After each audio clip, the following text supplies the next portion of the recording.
Magandang araw mga kaibigan. Pag-usapan natin ngayon ang apila o pagmamakaawa ni Tingog Party List Representative Jude Asedre sa taong bayan. Ano ba yung panawagan niya? Pa-Christmas na lang daw. Okay, ito. Sa post ng DWIZ, Radyo Karambola, pagpapakalat ng peking impormasyon sa pagtanggal ng PhilHealth subsidy, inihirit na itigil na kongresista. Inaakusahan ni Party List Congressman Jude Asedre ang ibang mga tao na nagpapakalat daw ng fake news tungkol sa PhilHealth at dapat itigil na. Okay, ito, para basahin ko lang ang post muna. Nanawagan ang mga leader ng Kamara na itigil na ang pagpapakalat ng maling impormasyon kaugnay ng naging desisyon ng mataas at mababang kapulungan na alisin ang subsidy ng gobyerno sa PhilHealth para sa 2025.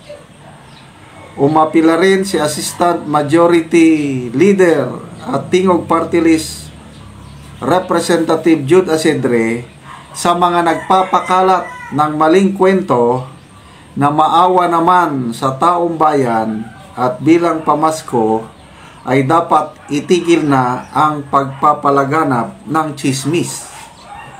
Ano ba yung fake news o tsismis na sinasabi nila na itigil? Hindi ko maintindihan. Galing sa kanila sa BICAM, nalaman lang natin na from 74 billion na propose na subsidy ng PhilHealth, naging zero. Yun ang usap-usapan ngayon sa social media.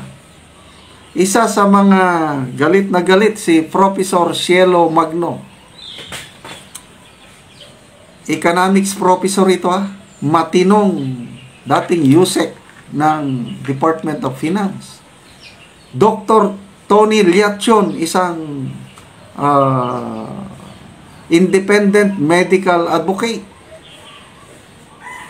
Sino pa ang mga nagsasalita tungkol sa pagtanggal o paging zero subsidy? Si Attorney Vic Rodriguez, si Senator Coco Pimentel, si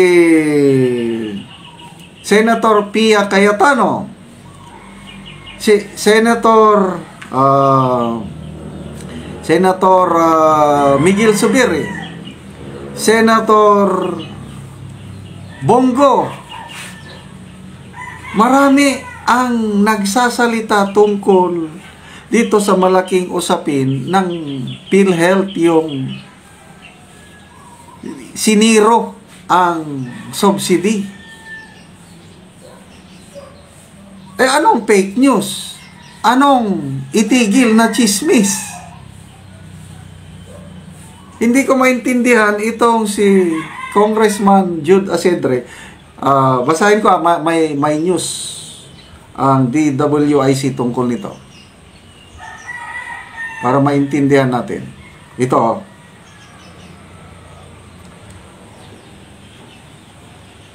nanawagan ang mga leader ng Kamara, ito na yung news nila, na itigil ang pagpapakalat ng maling impormasyon kaugnay na naging desisyon ng mataas at mababang kapulungan na alisin ang subsidy ng gobyerno sa PhilHealth para sa 2025. Umapila rin si Assistant Majority Leader at Tingog Party List Jude Asedre sa mga nagpapakalat ng maling kwento na maawa naman sa taong bayan at bilang pamasko ay dapat itigil na ang pagpapalaganap ng tsismis.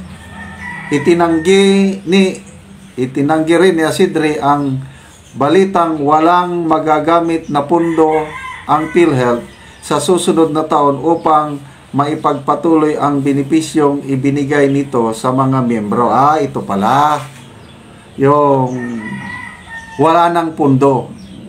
Diyan nagkakatalo. Kasi reserve fund ang inaasahan ng mga kongresista. May pera ang PhilHealth, yung 600 billion na reserve fund. So may pundo, yun ang kanila. Kaya lang itong mga kumukontra sa zero, hindi daw basta-basta magamit yung 600 billion na yun. Reserve eh. Kaya diyan nagkakatalo. Magkakaiba ang anong rason ni Senator Grace po, bakit siniro? Sabi lang niya, leksyon. Kahit si Senator Escudero, leksyon. Sinong leksyonan ninyo? Ang mga PhilHealth officials na lalaki ng sahod, allowance, bonuses. Nangangamba ang taong bayan na sa ngayon nga walang subsidy ang PhilHealth, nagkadipo-dipo na yung bang hindi na maganda ang serbisyo nila. How much more susunod taon na zero ang subsidy? Paano makasigurado ang taong bayan na mapabuti pa ang serbisyo ng PhilHealth ngayon na zero subsidy sila? Yan ang tanong eh.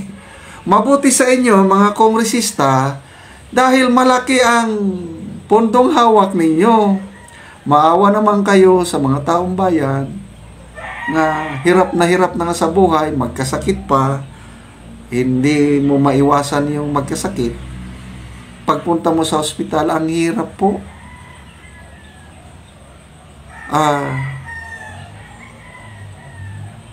Ang Philippine Private Hospital Association of the Philippines, nabasa ko sa isang article, sinisingil nila ang PhilHealth utang na 2 billion pesos unpaid. Serbisyo na ibinigay na ng mga private hospitals, hindi pa nababayaran ng PhilHealth. I don't know sa ngayon kasi mga 2 months ago nung nabasa ko yun. I don't know ngayon kung nabayaran na. Paano yan? May excess funds excess fund ng PhilHealth, yung 89.9 billion na ibinalik sa Treasury. May reserve fund na 600 billion. Bakit nagkakautang ang PhilHealth? Mga ganun ba? Kaya, I don't know kung anong sinasabi ng kongresista na chismis, pangamba, magkakaiba ang pananaw. Ito rin, sinabi naman ni Deputy Majority Leader at La Union Representative Paolo Ortega na maaring ang mga nagpapakalat ng maling impormasyon ay hindi man lang miyembro ng PhilHealth. Halos lahat miyembro ng PhilHealth. Di ba yun ang sa Universal Healthcare Act? Lahat member.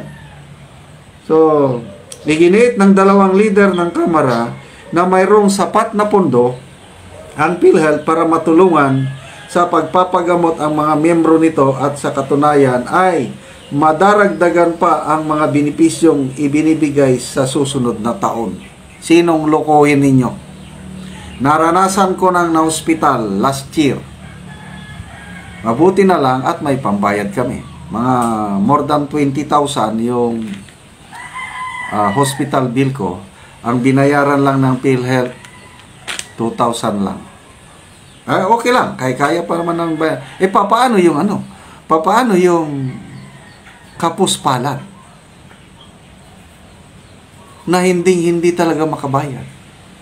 I don't know itong mga kongresistang ito kung naranasan ba nila yung ganong hirap ng mga tao.